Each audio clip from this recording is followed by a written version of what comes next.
Welcome back. You're still watching Rapid Done on Rapid Television. Of course, we are so glad to have you back on the conversation. But yeah, today is Wednesday. And first of all, thanks to Victor Ejema for bringing us that sporting update. My name is Victor. Okay.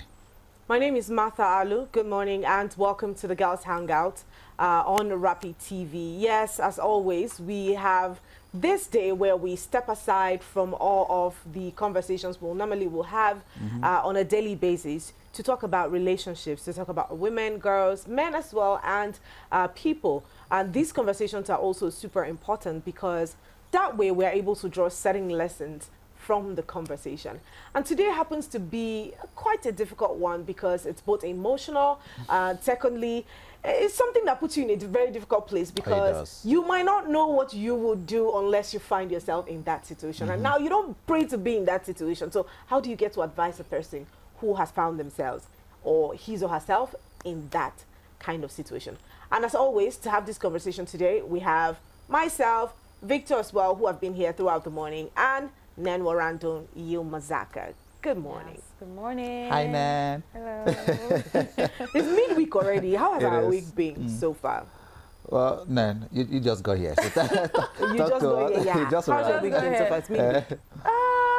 I think I can say you have gone through a lot, but I'm telling you. I have but that's insider knowledge. mentally, yes. But so far, at least I've been able to get a certain level of rest. So. But trust me, from the way I'm looking at the remaining part of the week, it's a lot. but thankfully it's salary week, so probably to cool down the pressure. I mean, that's all you define I could be.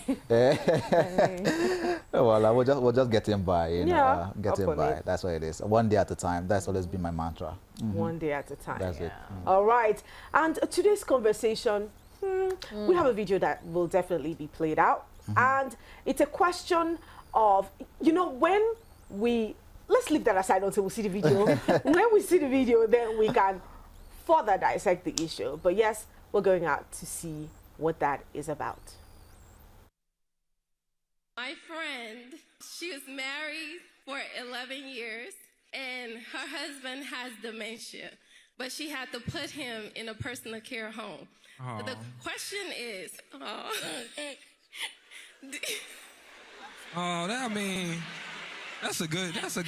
that's a good woman. What's your question? do you think it's okay to at least talk with another man just for some type of companionship? My friend, she was married for 11 years, and her husband has dementia, but she had to put him in a personal care home. But the question is,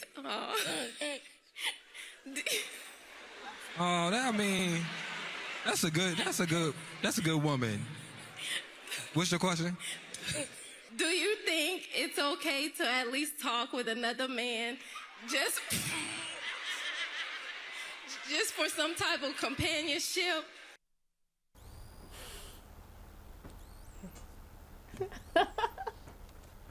Well, first of all, I don't think it's just going to be talk. But then, the floor is open. Let's have this conversation. It's a very delicate conversation, and I really don't know why she's laughing. I mean, your facial expression gave you away, first of all. First of all, that was serious. Yeah, it was serious. And then it's a serious conversation because, I mean, when you are in this kind of dilemma, it's a lot to deal with. it so, is. what's your take on this? Frankly speaking, just like you mentioned earlier on, there are certain situations that you may never know how to act until you find yourself there. And again, I take your prayer. We'll pray that we'll never find ourselves in certain situations, you know. But when it comes to marriage, talking from observation, because I love that part. right? When it comes to marriage, it's beyond love. You know, it's about sacrifices. And I think that's the core foundation where marriage is actually built upon.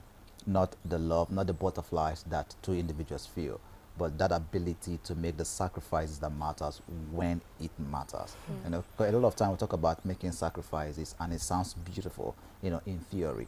Until you find yourself in that particular situation, then you realize that, oh, more, can I really do this particular thing in this particular regard? You know, a quick story, then I will link it to the scenario that's been created. Last night I was having a conversation with a dear friend of mine, And in the course of the conversation, we just started talking about some real life scenarios, if we can deal with such scenarios. And one of the examples, that came to bear, from this friend of mine was the fact that she asked me a question directly. She said, can you get married to someone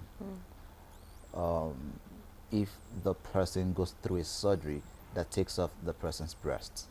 And I'm like, okay, That's a question. That's a question. that's a question. That was tough for me to answer at that point in time. I'm like, frankly speaking, if we are not married yet, I might not proceed with that. You understand? I might not proceed with that if we're not married yet. Now, again, like I said, if you're not in that situation, you never can tell how you're going to react. So in relationship, I said personally, realistically speaking, I might not proceed because of that particular situation. But if we are married and then circumstances plays out and it shows that she needs to go through that surgery and her both breasts has got to be cut off, what am I going to do? And I began to search myself, what's my reality? And based on some of the things I've been teaching myself, again, I said, if you're not there, you might never know how you're going to react. But based on some of the things I've been teaching myself and how I've been grooming myself, I come from that notion that we're in this right now. It means that I have to support you in every way possible to do that. That means that because we're married now, I have no other choice but to ensure that I make you feel good and support you and be there for you, all of that. But while you are doing that, will you cheat? While I'm doing that, while I'm doing that, reality. Because it's one thing, exactly. It's one thing to accept the person and find comfort outside, right? And it's another thing to accept the person wholeheartedly. That's it. So we go for wholeheartedly, basically. Now again, it's going to be difficult. So we go for. Yes, I go for wholeheartedly. Again, it's going to be difficult to do that. But the whole thing is that in this particular scenario I'm trying to create right now, taking off her breast does not deprive me, doesn't deprive us both of the sexual satisfaction that still comes with it. However, a certain pleasure that you might no longer get because the feature is of her body. You understand? a part of her has been taken away, more respectful. A part of her has been taken away. So, but that doesn't still deprive you of the sexual satisfaction.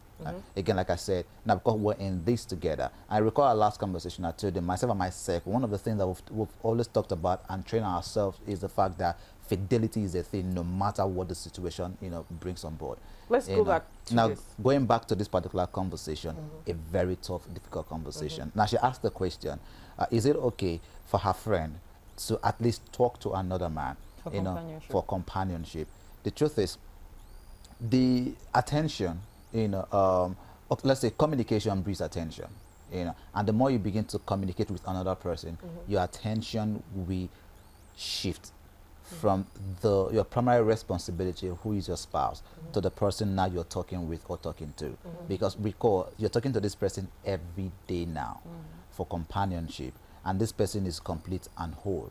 Your partner is no longer whole. Your partner's mind, is having issues. There's dementia there, So you might want to have that feel of being with someone who is complete and whole. So it becomes difficult for you to just have a conversation with a person for companionship. So there's a tendency that you might shift your allegiance to the new person that you're talking with. And that's the difficulty there. And that's why I started by saying that marriage is beyond just love. It's about the sacrifices. And this is where the sacrifice actually comes to play. So you're saying she should not go for companionship? What exactly? I'm saying that talking to another person for companionship, it's going to derail her from her commitment to her relationship as it is. So I think it's going to be completely wrong to look for companionship outside her marriage, even though there are big time challenges there. So you'd rather recommend she remains? I'd rather recommend that she remains in her relationship. Would you do that? Would you do so? Just like I give you my scenarios, I would do that for my partner. You would. I would. Okay. Right. The face. Okay. Okay. Okay. Man, talk to us. Talk to us. Okay. One thing I would say for sure is whoever her friend is must have been going through a lot of pain. True. Because I want to believe that she had a moment of, I'm sticking with this man, you know, for better, for worse. But she probably now gradually started getting to that point where she's missing something. Definitely. She can't have the normal conversation she has with this man. You know, she can't, other things that, you know, couples do and, you know, you do at home and all of that. She can't really have it. And she's feeling something is missing. Something is missing. Something is missing. Now, I was going through the video and I'm like, okay, does she need someone to talk to, as in a man, you know, for companionship? Or does she need, or does she actually need to, you know, run back to Jesus? Or does she need to speak with a psychologist or therapist or what have you? Because I feel like she might also be needing that companionship, or she might have been getting to that point because probably the situation has, you know, started messing up with her mind. That's the way I say it. So I feel probably she goes through that first. She gets to speak with a professional, sit with the person. And you know, we have some women that would always not want to admit that something is off. So when you're telling them, see, I think this thing is messing with your mind, calm down, get someone to talk. And they'll just, oh, no, I'm fine, everything is okay. I think I just need to speak with someone. I just need someone to talk to, and I'm fine. But from my observation, I think the person in question, yeah, she first of all needs to check her mind. Now, coming back to the whole companion, I don't know, I would want to dodge the question of if I'm in that situation. You're not dodging. I know that's how it is. But I feel marriage, in fact, love in general, for me, love is more than I love you, I love you. Love is more of a commitment, loyalty. So if I'm saying I love you, it means I'm committing to an extent, be there for you through whatever it is. Exactly. And we've established the fact that it doesn't come easy per se. But having that mindset, and why I'm hitting on this is because I mean it's 2026, and we have people who marry for money, marry for handsomeness, marry for all manner of reasons. So you can imagine if a lady who married for money and then she finds herself in this situation, you and I know that this won't, my dear, she won't have even stayed as long as she stayed. So, commitment. And I don't know how long she has been in marriage, but I'll salute her for staying for as long as she has. And you could see the part of where the friend said she actually even took him to a home where they could take. So you could see that she has that heart of, oh, actually, this is my husband. Yes, I want him to be taken care of. But again, I also need to be taken care of. Of course. So me, I'm also looking at it from the angle of she needs help. So she's seeking some level of companionship. I feel like you're holding back what you want to say. She is actually holding You're back. holding back. Yeah, she is. You're holding back. I'm being in a place where I'm trying to be in her shoes and understand what she's going through and the reason why she felt or she feels she needs a companion. So that's just the part I'm trying to clear up. So, well, whether or not, like I said, I feel she should first of all get to meet with a professional. You know, be sure that she's mentally, all that she has been through and all of that, you know, hasn't messed with her mind. Then she'll know whether or not she wants to take the step. So, it's my turn? Your turn. Yeah, I guess it's my turn. yes, it's your turn. But anyways, personally, from when we wanted to talk about this conversation, I think we had a pre-conversation. Yeah. And from that conversation, what I said was, which I did say from the start of the show, is when you are not there, you might never be able to tell. And I'll tell you why. There are certain things before now that I had said to myself, oh, never, it's not going to be an issue. Oh, never, I'm not even going to think towards that line. Yeah. What do you mean? What I have said is what I will say. 5 years later, 10 years down the line, it's becoming something that your spirit contends with. But 5 years ago, 10 years ago, you were so certain because you had not lived that experience. But 5-10 years later, you are now living that experience, right? You're now living that experience and you don't even know what to do. This is the same situation. And I would approach this matter as I approach most of the cases most of the things I find myself in. Faith, value, feelings. These are the three lenses through which I look at things generally. Faith, what does my faith say? First, we took a vow. And have you noticed how these days people write separate vows. I don't know how you guys don't know you are gaslighting each other. They say, oh, you're the love of my life. Ever since I met you, I want to do this with you. 2,000 years down the line, there's no commitment in vows anymore. There's no more, I'm going to be here with you. Even let's be practical about these vows so that we know what we are getting into. Don't even forget the part where people now skip the for better for worse part and say for better for better. Exactly. I've been at a wedding like that and the man was like for better for better. The person was like for better for worse. Yeah. He said for better for better. But okay, for better. He had to say for better That's for the worse. most delusional thing, because we have sold a narrative to people that previously, right, that, oh, marriage, when you get into marriage, your life is all rosy and all that.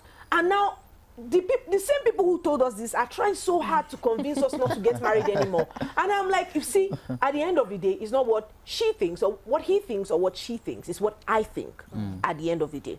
So faith, because my faith says that for better, for worse, richer, for poor, those are vows that we, but marriage is a covenant. And the vows that you take, you must honor.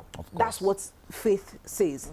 My faith says that you have gotten married to somebody, you should not defile your bed by bringing another man there. You should not also, or bring another woman to your matrimonial home and all of that. So my faith says that. My value also, my value and my faith, because I think faith, your values stem, I mean, it's an extension of your faith. Because most times what I'm doing or what I'm not doing comes from what my faith teaches me. Only very few things that comes from, you know, values and all of that, that is not even scriptural. So my value will take the same standpoint with my faith. My value will not let me abandon somebody that I have sworn to love. And it's the same way I approach jobs, the same way I approach relationships, it's the same way I approach my faith. If I've started it, then I must finish it. And if I'm not going to finish it, then I will not start it at all. That's what my faith and my value says. However, there's my feelings, which is also a very important part of me. Of course. Companionship is super important.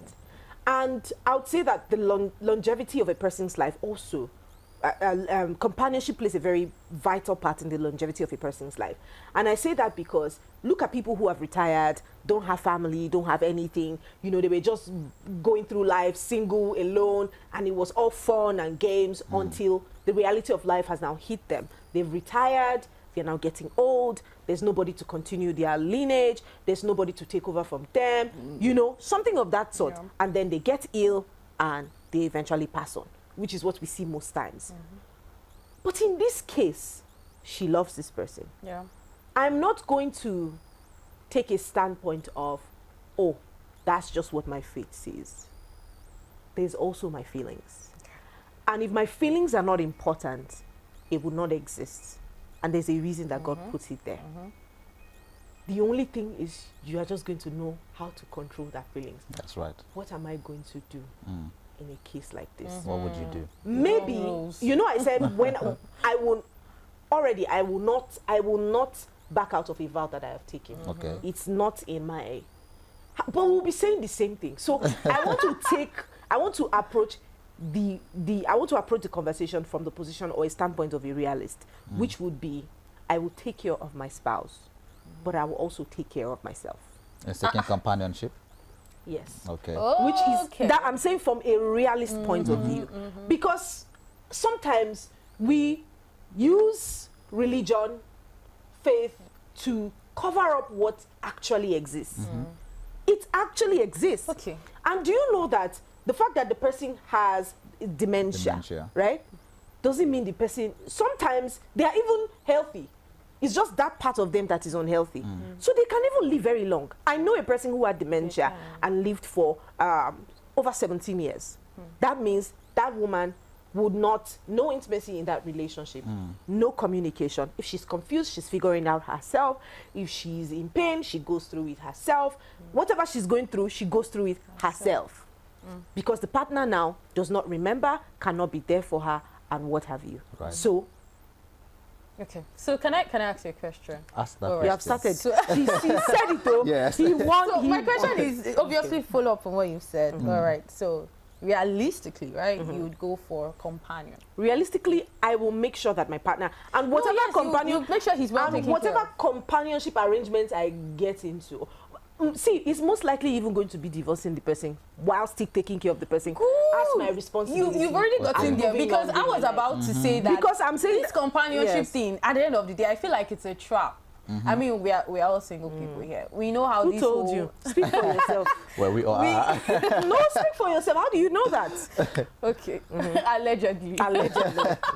So we know how this whole, love triangle or wherever, and it all starts with communication. It all starts with one call at a time, frequent communication. Before you know it, your heart is already beating a certain way, butterflies in your tummy. Whether the person is good or not, I hope you know. But there's a vacuum that they're feeling. Exactly. So now, you going out to, you still love your husband, though, but you're now going out to seek companionship in quotes. Don't you think that's you setting a trap that you would fall into? Although you very saying something. That's what I'm telling you. That eventually, even if, because I already knew that's where it's going to lead. Exactly. So even if I divorce that person, which would be, even the Bible does not even still, God hates divorce, but there are conditions under which you can't divorce. And I think that this might pass for it. You think. That's why I don't say the Bible says. Exactly. I said, I'm thinking that passes for it, because it's no longer a functional relationship. Not because both parties does not want it to be functional. Not because I don't want it to be functional. Not because he doesn't want it to be functional. But because we have found ourselves in a position like this.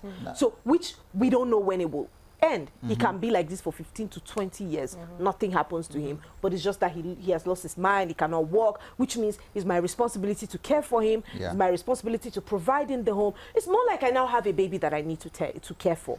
You see? So, which is an enormous responsibility that you might never know until you find yourself doing that relationship. But I thought that was a commitment we're talking about. That's the point. That's what I'm saying. That's why we'll go for the worst. Now we've enjoyed the better. We've enjoyed the good things. Now this is the part of the difficulties, the challenges, the worst. But I have already said that's what my faith says. No, your feelings now. That's what now you're servicing your feelings at this point in time. Hold on. No, okay, go ahead. That's why I said it's from three. I know that's why I said I'm approaching it from three different angles. I know what my faith says. I know what my values say. I know what my feelings also say. So now you listen to your feelings more than you listen to the values. So if you get me correctly, I'm not listening to my feelings more than I listen to my value. I'm looking for a realistic way, one. Number two, a way that is in, how do I explain it? You remember I said, I'm not, just because I don't want to desecrate that marriage, I might walk away from it because, I mean, it's no longer serving. But in walking away from it, I will never turn my back on my responsibility as that's no longer your responsibility now. Now you've walked away from the marriage. You're no longer his wife. So that becomes the difficulty. No, that becomes the difficulty because now you've divorced this individual. So this man is no longer your husband. So would you rather that because they might just think about it. There might be another man who understands the point where you're coming from. You know, at least she's not being intimate with this person. She's just caring for this person. But and decides to remain in that relationship with you, in that triangle. Would you rather that triangle than walking away? Now, it's going to be a difficult thing to even maintain that particular triangle. Okay, so because you're going to be servicing the needs of two people. How do you mean? You're married to a different person right now who is whole, who needs your attention fully, as it is. Now, but you still have a responsibility that you want to cling on to. Now, remember that you've already let go of this particular individual, and now your full responsibility is to the man that you are now legally married to. And so whatever the man wants in this particular regard, because that conversation must be had. If he doesn't want you to go take care of that particular, of your ex-husband, that means you are not going there, right? So it means already there's a gap, there's a lacuna there. You've already abandoned this particular person. That's what it is. You've left him. You've left him. So do you genuinely? No, because you've left. The reason she abandoned him. The reason for the divorce is because the man is going through that particular phase in his life, and you can no longer deal with that particular phase in his life, right? That's the dementia.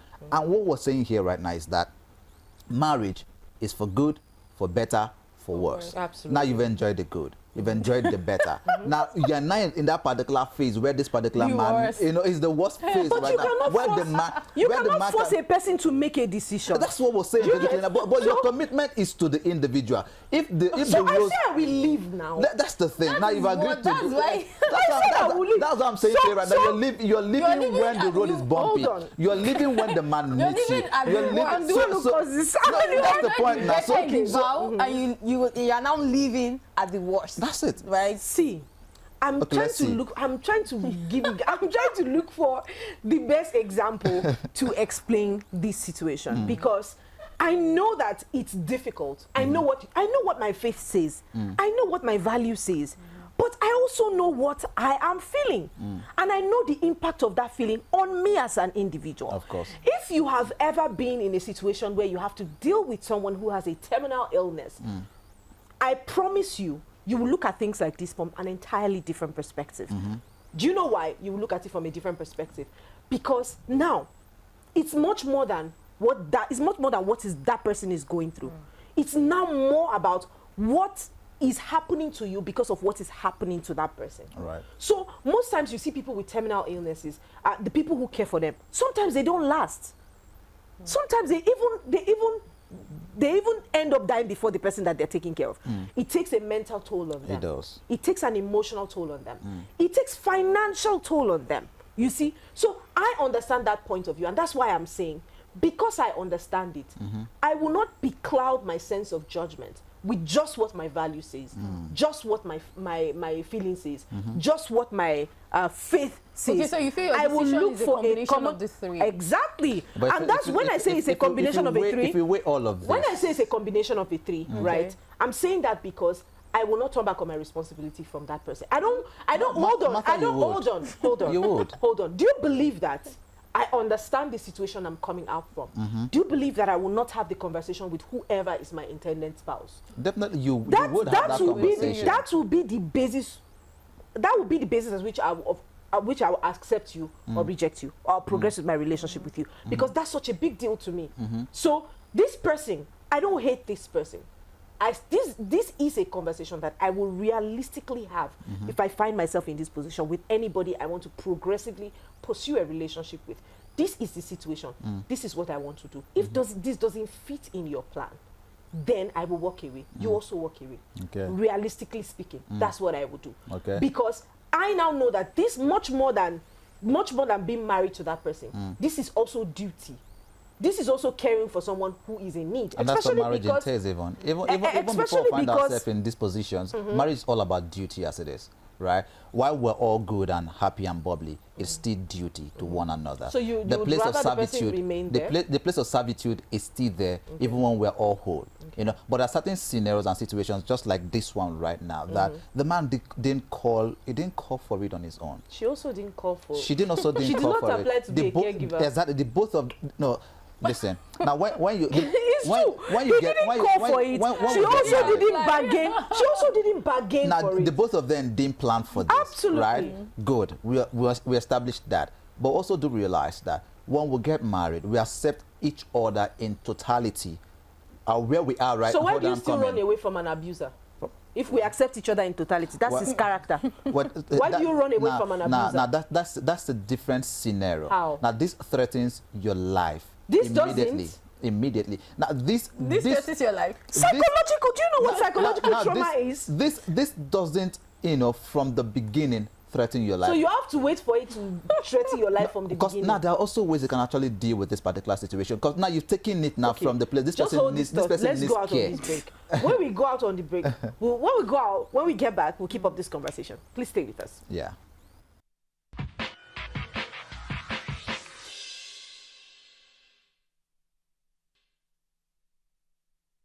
Welcome back and thanks for staying with us. It's still Rapid Dawn right here on Rapid TV. And it's been the Girls Hangout. We've been talking about the situation.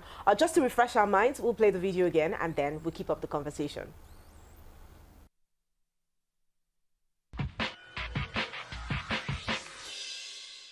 My friend, she was married for 11 years and her husband has dementia, but she had to put him in a personal care home.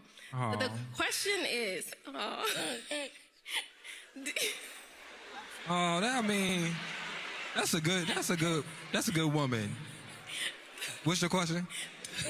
Do you think it's okay to at least talk with another man? Just my friend, she was married for 11 years and her husband has dementia, but she had to put him in a personal care home. Aw. The question is, Oh, Well, just for background, just to refresh our minds, and then if there's someone who's just joining on the show right now, that's the situation we're talking about. But you were making some very interesting points before we went on the break. Let's hear you say that. Now you brought up an argument. Well, I told you that marriage is about accepting the person in their totality. Yeah. And then you said about abusers and abusive Absolutely. nature. And I told you these are two different scenarios. Please. Right? An abuser is intentionally inflicting the pain on you with intention. Okay. You know, it's premeditated, and this person who is an abuser comes to you and is abusing you. That's the person's lifestyle and the way of life. That you can walk away from conveniently. And the society, personally, I will also support you to doing that. This man is down with illness. There's no intentionality in inflicting the pain to you. Right? It means that he's not in a vulnerable position where he desires your help, your love, to get through this particular phase. Okay, let me ask you a question. Do you consider emotional unavailability as a form of abuse?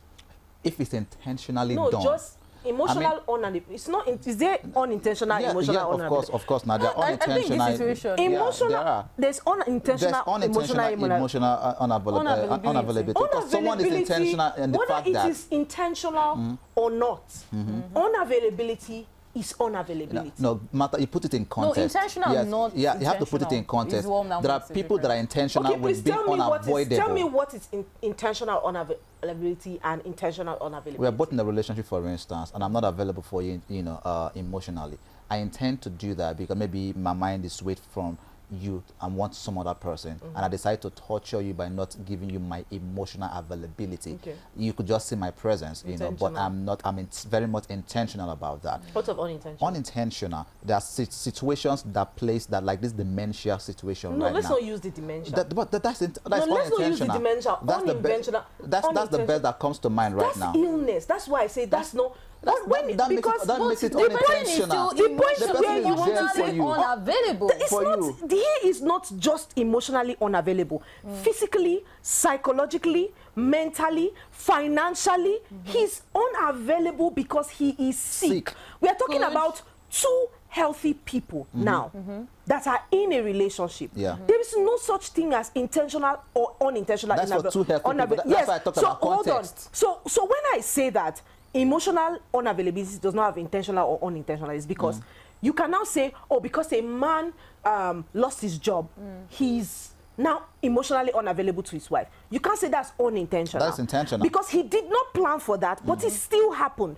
However, he's still emotionally unavailable to his partner. So when a person is emotionally unavailable, they are also emotionally unavailable. Even when they are sick, whether he intends for it or not, he's still he's still emotionally unavailable. Context now, matters. not because he wants to, Exactly. because sickness has put him in that position. But when you say that a person who is abused, right, or who is in an abusive relationship, that's how the person also is. Do you know that? The person must have gone through trauma, so many other things, baggage here and there, that brought the person to a point where they are now abusers. Okay. You can make an excuse for them to say that they are abusing not because they want to abuse, but because that's what they grew up doing. And then they decided to be abusers eventually. They did not decide. They were exposed to it. Exposure to something does not. They were exposed to it. Being exposed to it. The option of choosing not to be that particular person. So it's still intentional there. So it's still intentional. Very intentional. But you walk away from the person. Yes, you can walk away from that person. And some of the reasons why you walk away from the person is because they are no longer emotionally available. They inflict pain on you, physically, emotionally, and psychologically. So you walk away from them. Now, regardless of the fact that the man who has dementia he did not intentionally become like that. Right. He's sick. That also does not deny the fact that he is no longer emotionally available. That does not deny the fact that it doesn't deny the fact that she is also psychologically traumatized, physically traumatized, emotionally deprived, sexually deprived. Financial burden is also on that person. So the fact that the person is sick does not take away the pain this person feels. Doesn't. So because Nen is in pain does not mean Victor cannot also be in pain. Of course not. The fact that Nen is right does not mean Victor cannot be right. Two rights and two truths can coexist.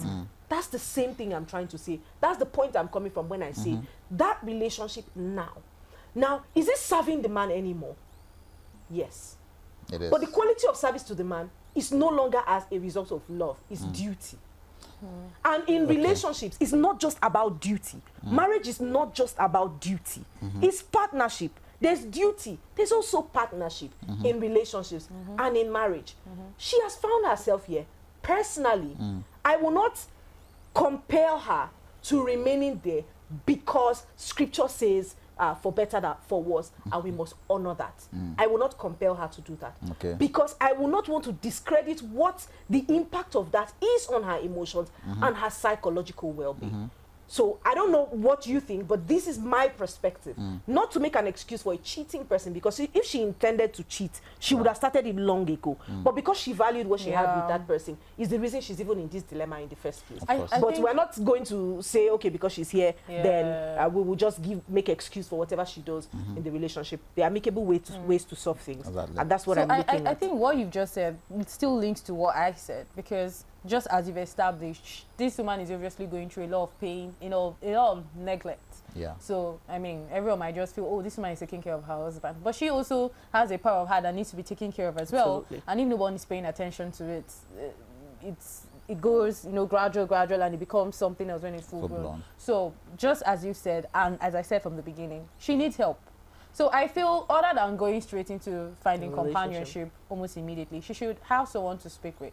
Someone matured. It could be her pastor, it could be a therapist or psychologist or whoever. She should professional. Yes, A please. You're not looking to get into a relationship. Please. Yeah, professional. You Right. shouldn't go speaking to an auntie that, number one, you're not sure if your information won't leak out. No, it's even a man now. It's a man he was talking about. Yeah. Like talking to a man Talking to a man, consistently. yeah, You are for you are companionship. definitely going to build something there. That Definitely. you're Yes. not, The manner piece is intending going to be to. there. You'll Yes, fall. and funny enough, I think there are situations, similar situations, where at the end of the day, it's the family of the person, the family of the man, who comes and says, see, you're a young girl, we think you should just move on.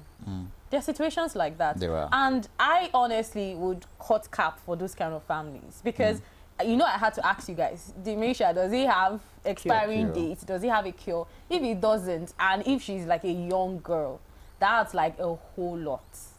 So I feel, number one, it's personal. Are you, because I personally know a family friend, I think few years into marriage, he got blind. So he couldn't see until they're together. I think one of their child got married late last year. So Choices. it's, number one, it's a personal decision. Some would want to, stick with the man or whoever, for better, for worse, and all of that. Number one, do you want to stay? If you want to stay, fine. If you don't want to, then I think there's a way to handle it, which is why I'm somehow leaning towards where Martha is. I mean, I understand where both of you are coming from. But I wouldn't even leave a man because he's blind. Those are different scenarios. These are different scenarios. Because this guy, you can be talking to him, and you guys can still respond to him. But this guy is more like His just dementia. almost he everything is gone. can't he will control. respond, but I mean, not no And coordinated then you have to keep response. introducing yourself every day. Exactly, exactly. So I think at the end of the day, whatever it is your decision is, it should be in a matured way, right? So you are not just dumping him, as Victor called it. You're going through a process. And I feel it's also important you carry the family along as well. Okay, and of course, a reasonable family should understand with you, especially when you're a young girl, and probably you guys don't even have children together. And I feel, from the video we've seen, the woman obviously have a good heart for her to have agreed to take him to a home where he's well taken care of. Right. And I mean, Martha also now saying, oh, okay, after the marriage, she would still do her duty, which I feel like at that point you're no longer a wife. Yes, but maybe your social responsibility. After divorce. No, we need to put it that that's why you're going to leave No, him truly, for after divorce, you're no longer his wife. So whatever it is you're doing, I have chosen to. so whatever you're doing, it's just out of your probably social responsibility, Kindness of your heart, you can say or that. for the love that once were. Or Exactly, once was. exactly. But I feel either way. So I think one of the things we've established today is do not push away how the woman feels. Which, in all honesty, this is Nigeria. This is what society so does common. most of Exactly. the time. And in fact, we've had instances where the woman carries the whole burden alone. The family completely Family And then Come Victor, from if abundance, the yeah. roles were reversed, No one will. And again, do you know that when It this will woman gets shock you married, to know that people many would men keep are gonna pointing stand- fingers. what do you mean by many men? Or it's going to shock you to know that men are also going Be to stand saying by the their... truth now, No, Victor. see, the truth A is, lot of men- the truth is, there are When many you say many men, I would say many men. no, That sounds like a large number. Yes, that's a a man large that will number. leave a woman that a man will leave a woman that puts to bed, becomes fat, starts cheating out. A man will leave a woman that was maybe was attractive before, no longer looks no attractive longer. to him. He will walk away from such a woman. Yes. A man will walk away for some of the silliest reasons I have seen. Does Does that mean that men? Does Those that are mean men. that there are men that don't exist that still support their wives? Of course, there are men. we Thank have- you. So But that's the in point I'm Nigeria, No, the reality- even in Nigeria, No. even in Nigeria, the reality still says that there are men in Nigeria that will support their wives despite the situation. When you say many men, that's Don't where say I have a some There men. still are many men actually. No, even, statistics- because they are not small. They are not statistics small lie. numbers. See, these statistics we talk about basically, right? These statistics sometimes, or most times, even come from the place of dysfunction. Because when people go out to talk about this, it just seems like you always sample, sample the opinions of those. You sample the opinions. Men in broad daylight, it would look like they are still with their wives, but they still go out. So when The you truth is, say, even- that also happens let me even for the tell you, women. let me Women- tell you, Victor, why I say that statistics don't lie. And when you say it comes from a place of dysfunction, I really don't understand that point. But let me just take it through we're Africans. We have traditional African beliefs and rights, right? In African tradition, I will not want to call exact names or something. When a man loses his wife, I have a father who has lost his wife. Everyone in the society, from the very first month later, comes and say, get a wife. You need to get a wife. Get a wife. You need to get a wife. But when a woman is in that shoe, the advice is different. And I can tell you this categorically because I have lived in 2 of these experiences personally. Society also, when a man dies, the woman goes through very excruciating pain. It's just recently in 2026 that some of these cultures are being abolished. The culture suppressed the oppression of the woman in many African traditions. And I'm not saying from my head knowledge. I'm talking from what actually exists. If you study I did traditional African theater and I studied the traditional African society. So when I say that the society is biased towards the man, I mean it in every sense of it. If a woman's husband died, they make her marry the younger one to the person immediately. But if the man's wife dies, they let him go out and take a wife from wherever he wants. These are cultures. From these cultures, you can equate the data of what I'm talking about from the cultures that exist within the community. So when you say many men, I disagree. Well, I still stand to say there are many men in our society who, beyond culture, right, will still want to support their women, despite the situation that they find themselves in. And I've seen that happen as well. I've seen men who found themselves... Yeah, give me that eye. I've seen men... I've seen... Let me drop this. I've seen men who, in situations like this, stood tall, with their women, and they didn't cheat. No, They gave them... We're not saying they don't exist. That's the point. But when you make it look like we have them in a large number. Now you guys make it look like we have them in a small number. Yes, we We do. don't have them in small... You cannot count them with your hands as well.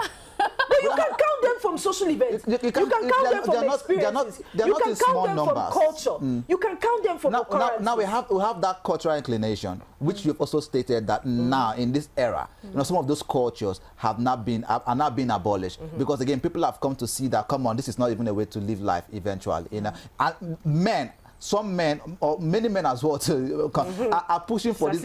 Are pushing for this abolition of this culture because they've come to understand that this does not serve the society the way it should serve the society. Which one? Name one thing that many men have come out to abolish in culture and said this is not serving the society. You people are selfish in nature. They'll tell you that you will marry 4 wives. You see, not a gender-based thing. It's not a gender-based thing. Selfishness is a human thing, not gender-based as it is. Okay. Right? And let's not even take away this whole conversation and then do the role thing. Because it's the same thing. If roles were reversed, the conversation will be different. Who will continue the man's name? Who will continue the man's lineage? How would the...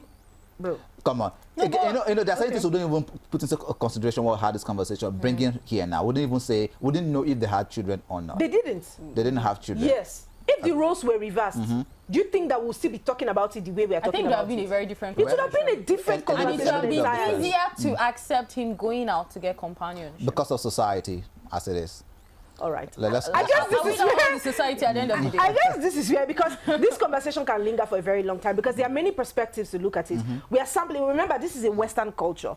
When we sample it using the metrics or through the lens of the traditional African society, it's an entirely different conversation. And we will not even be discussing it for this long if we look at it through the lens of culture, the traditional African culture.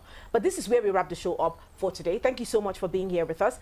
And it's always a delight, always a pleasure to hang out with my guys here in the studio for this segment of the show. Before we wrap up, let's remind you that we are active across social media platforms on Facebook, Instagram, Twitter, which is now X, and TikTok. It is at Rappy TV. And on YouTube, it is at Official Rappy TV, which means you can rewatch this episode. Hold Victor accountable, hold Mata or hold men accountable, whatever pleases you. And then, of course, on our website, www.rbnradiotv.com, we have a number of programs listed out for you today. You definitely want to catch up from anywhere in the world. Once again, my name is Martha Alu. And my name is Victor Ake. And this is... We'll see you tomorrow. Bye.